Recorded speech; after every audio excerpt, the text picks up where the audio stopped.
e-conférence, contrairement à certains préjugés et à certaines idées reçues, n'est pas une agence d'événementiel. Nous sommes un créateur d'événements intégré, entièrement intégré. Nous nous intéressons à notre modèle économique, d'ailleurs c'est dans nos statuts de la société, et la promotion du partenariat sud-sud entre les pays de l'Afrique francophone.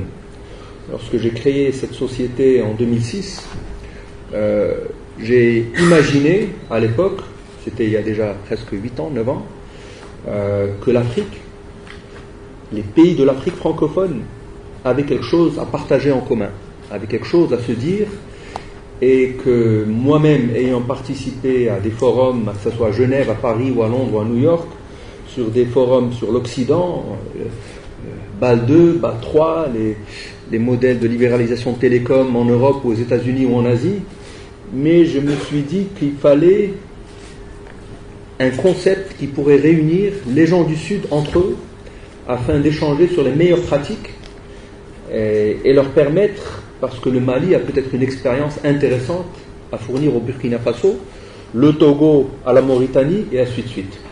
Donc e-conférence, c'est l'Afrique du Nord, l'Afrique de l'Ouest et l'Afrique centrale. Nous avons identifié 9 secteurs stratégiques dans lesquels nous agissons, à savoir la santé. Nous avons un forum annuel sur la santé que nous organisons chaque année, sur tous les concepts de libéralisation et de PPP dans le secteur de la santé. Nous avons Africa IT Telecom Forum qui existe depuis 2009 sur tout ce qui est télécommunications, interconnexion, cloud computing, big data. Toutes les expériences du Sud sont intéressantes pour les pays de la région. Nous organisons aussi Carte Afrique, qui est la plus importante conférence sur les métiers de la carte et l'identification, carte bancaire, carte à puce, carte biométrique. Vous savez aujourd'hui, et on touche un peu les IT et les télécoms dans cette conférence, c'est qu'il y a une convergence entre la carte bancaire et la carte d'identité nationale. Donc le Nigeria vient d'annoncer il y a 2 ans je pense, ce qu'ils appellent la Citizen Card, qui est une carte nationale adossée à une carte bancaire. Donc voilà un peu notre métier. Nous organisons aussi Africa Banking Forum, qui est à la 8e édition. Nous organisons Africa Agri Forum, c'est tout ce qui est sur les réformes agricoles, le financement de l'agriculture, quel modèle agricole pour l'Afrique francophone, puisqu'il y a des expériences réussies, notamment au Maroc, au Sénégal aussi, et en Côte d'Ivoire, on en a parlé en septembre dernier.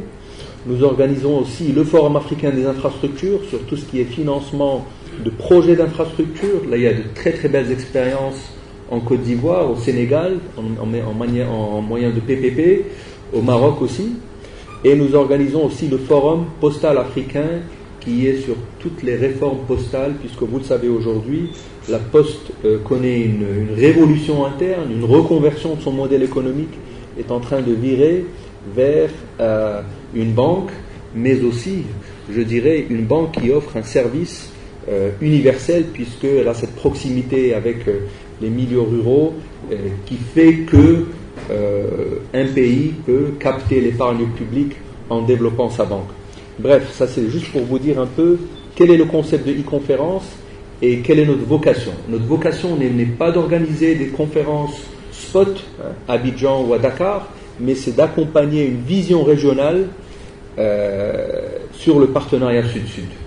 Et je ne vous cache pas que la genèse de cette idée vient d'un discours de Sa Majesté en 2006, Mohamed VI, qui avait parlé de la nécessité pour nous, pays du Sud, de se rapprocher et de rapprocher nos économies.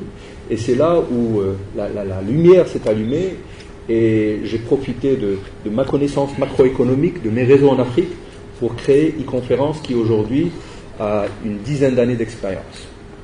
Donc voilà pour le concept e-conférence partenariat Sud-Sud, qui à mes yeux est le moteur de toute cette dynamique, et c'est ce pourquoi les 400 participants viendront dans 2 semaines en provenance de 40 pays pour parler de comment la Côte d'Ivoire peut bénéficier de l'expérience sénégalaise ou togolaise ou malienne ou Gabon ou camerounaise et tous les pays de la région.